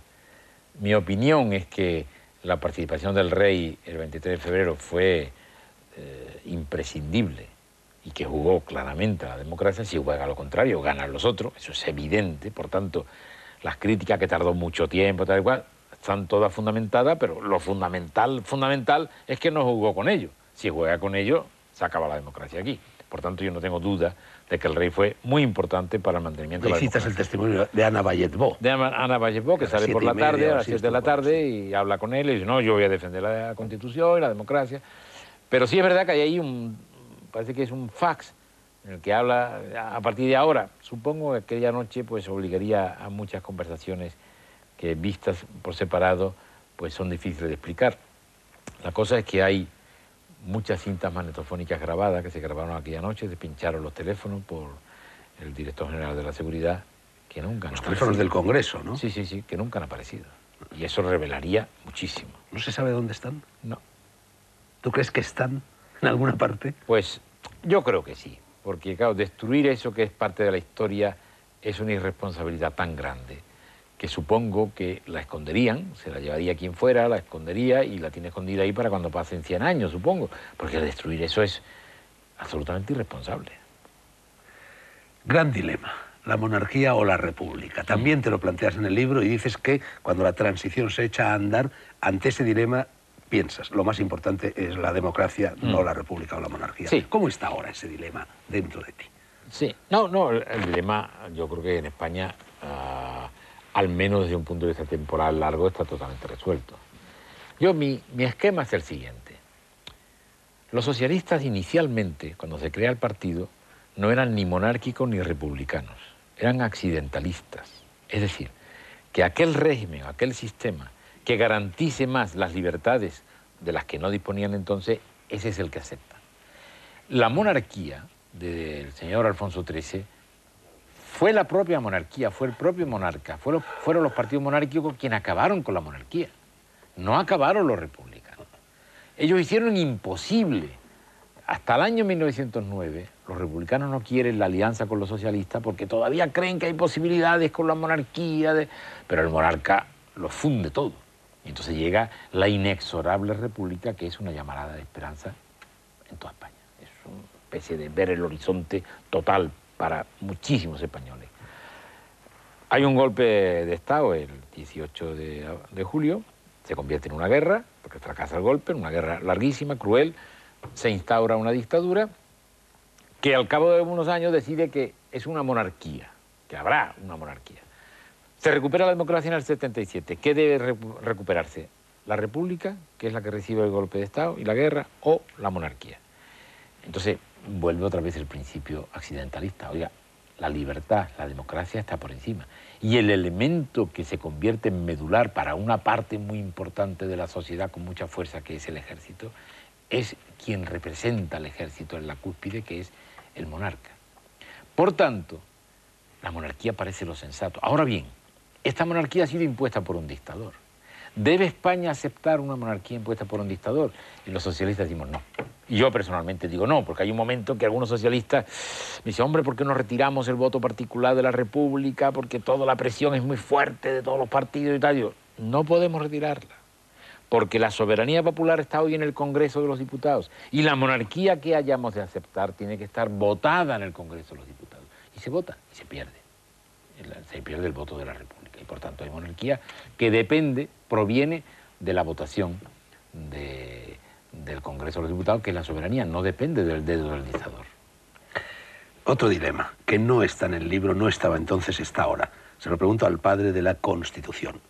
Bueno, ¿Se abre el melón o no se abre? A uno de los padres, Sí, vamos. sí. ¿Se abre el melón o no se abre el melón? ¿Se reforma o no se reforma? ¿Se introducen enmiendas como en la Constitución de los Estados Unidos? ¿No se introducen? ¿Qué piensas de esto, Alfonso? Vamos a ver. Yo creo que nosotros, los constituyentes, entre todos, hicimos una experiencia inédita en la historia de nuestro país. Las constituciones en España habían sido constituciones de media España contra media España, de unos partidos contra otros partidos. Hubo algunas experiencias, la de 1808 y 12, de 1812 en Cádiz, que no, el rey no la firma, la federal, que llega a Pavía y lo destroza todo, y la republicana, que dura 5 años, un golpe de Estado acaba con ello. Entonces, hicimos una experiencia de que la Constitución sirva para todos, puedan gobernar derecha, centro, izquierda. Yo creo que ha funcionado. Entonces, ¿podría esta Constitución sobrevivir sin tocarla? Sí, podría. ¿Hay aspiraciones para tocarla? Son legítimas. Ahora bien, tiene usted que hacerlo según el procedimiento que marca la Constitución, del artículo 166 al 169. Lo que no vale es de rondón cambiar la Constitución. Por ejemplo, el plan que hay del gobierno vasco, que es que cambia la Constitución modificando un estatuto. Eso no puede hacerlo usted. Si quiere usted cambiar la Constitución, es legítimo. Plantéelo por el mecanismo de modificación de la Constitución. Entonces, en este momento hay, proclamado en el debate de investidura, 4 puntos que el gobierno cree que se deben cambiar. Yo creo que si no se cambian no ocurriría nada, y si se cambian probablemente se mejorará, sobre todo en el tema del Senado. Ahora bien, ¿eso permite ahora que todo el mundo pueda plantear de otros artículos? Legítimo es. Ahora, ¿con apoyos? Yo creo que no va a tener apoyos. Yo creo que saliéndose de esos 4 puntos no va a haber enmienda de ningún otro artículo que vaya a tener apoyo suficiente para sacar adelante la Constitución. Porque además de la necesidad del acuerdo político, para que sea de todos, es que además numéricamente exige un número que hoy no tiene ninguna de las medias cámaras. Hoy solo el PP, si se opusiera o si quiere sacar, no puede, y el resto de los grupos, el PSOE y el resto sumado, tampoco puede. Se necesita que estén las dos partes. Y claro, yo creo que no va a haber votos para cambiar lo que no está en este momento encima de la mesa, que son esos 4 aspectos de la Constitución. Algo que tampoco está en el libro, estará, supongo, en el segundo volumen, y es una pregunta que inevitablemente te tengo que hacer hoy, día de grabación de la entrevista, 48 horas escasas después de que en Europa el 55% del electorado se haya abstenido. ¿Cómo calificas, cómo juzgas esa abstención? ¿Cuál es el futuro de Europa? Hombre, pues este es un fracaso del proyecto europeo y un éxito de los que no quieren realmente un proyecto europeo, de los que quieren solo un mercado en el que las mercancías funcionen libremente y nada más. Es decir, que aquí los que han ganado la partida son los que, declarándolo o no, son poco partidarios de la Unión Europea, pero es que mi tesis es que la Unión Europea no es una preferencia ideológica política. Es imprescindible, si Europa no quiere quedar reducida a ser un magnífico hotel con unos magníficos museos, y que los países que se desarrollen con fuerza, hoy se puede pensar en Estados Unidos y el sudeste asiático, vengan de visita al hotel y al museo. Hay una cierta ceguera. Ni los políticos, ni los medios de comunicación, ni los creadores de opinión, intelectuales, catedráticos, ni los burócratas europeos se están dando cuenta de esta enorme ceguera. Europa, la Unión Política Europea es imprescindible para la supervivencia de Europa. Y claro, tenemos ahí que se acuerda que entre un país como Polonia, que no va a recibir más que ventajas por su ingreso a la Unión Europea, y acuda a votar el 20%. Ahora el presidente llama irresponsables a los ciudadanos. Bueno, por lo menos, como mínimo, eso tiene que estar repartido. El presidente también tiene que pensar en qué responsabilidad tiene, y los políticos, y los periódicos, porque no tiene sentido que Polonia pelee por estar en el club europeo y cuando tiene el momento la primera vez de pronunciarse, el 80% lo ignore. No tiene explicación. Más que la gente está ciega y todo tiene que movilizarse si la gente quiere una unión política, que a mí me parece imprescindible, por otra parte. Alfonso, estamos llegando al final. Cuentas, yo lo pongo en relación con tu relación con el poder, o con tu aversión más bien al poder, 2 secuencias paralelas. A mí me ha impresionado bastante ese relato de Felipe González. Felipe González metido en un coche en las primeras elecciones, las primeras elecciones post-franquistas, saliendo de un estadio de fútbol en Vallecas, aclamado por las multitudes que lo rodean, saludando, Felipe, saludando a derecha e izquierda. Seguía saludando cuando ya no había multitudes, cuando habíais llegado a la carretera. Muchos años después, 1993, últimas elecciones, penúltimas, mejor dicho, en las que el Partido Socialista gana el poder. Sucede exactamente lo contrario. Felipe González metido en un coche, saliendo de una situación parecida. No, de la misma. De la misma, en Vallecas también. No era Vallecas, pero era el último meeting en Madrid. El último. Y le dice a Roberto Dorado, ¿no? Me parece que iba con él, saluda tú que los cristales del coche están tintados y no se ve quién está respondiendo los saludos. Sí. Yo lo he puesto como un símbolo de la potencia que tiene la ostentación del poder. No es una crítica a Felipe González. Es una crítica al poderío enorme que tiene el poder. Porque las dos posiciones de Felipe González son comprensibles, las dos, pero son contradictorias. ¿Qué salva esa contradicción? Que el poder destruye muchísimo la capacidad personal de intervenir en la vida política como un ser humano, más que como una pieza del poder político. En la página 343 del libro te planteas la pregunta de si te equivocaste o no, no estás seguro, aceptando el cargo de vicepresidente del gobierno. Sí. Sí, mi respuesta no es una respuesta tajante. Estoy seguro que me impidió desarrollar otras facetas de mi vida que eran más vitales para mí, pero también es verdad que me ha ayudado a forjar un espíritu muy fuerte el contribuir a un cambio tan grande como hubo en España en esos años. Entonces, tengo una cierta inseguridad sobre la respuesta. En una parte podría contestar que me equivoqué porque no me dejó desarrollar mi propia personalidad, en otra no, porque me ayudó a forjar mi personalidad, contribuyendo a un cambio en la sociedad española. En 1998, en el Diccionario de la Izquierda, escribiste algo que seguramente ahora no escribirías. ¿Por qué? Decías, son sin embargo, estás hablando, a fines de los años 90, dos experiencias de poder han levantado las esperanzas de la izquierda, en un momento en que la izquierda estaba sumida en una grave crisis.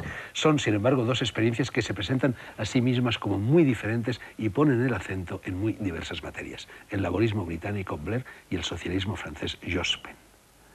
Ocurrió así. Lo que digo lo escribiría cuando hablo lo que estaba ocurriendo. Fueron esperanzas defraudadas.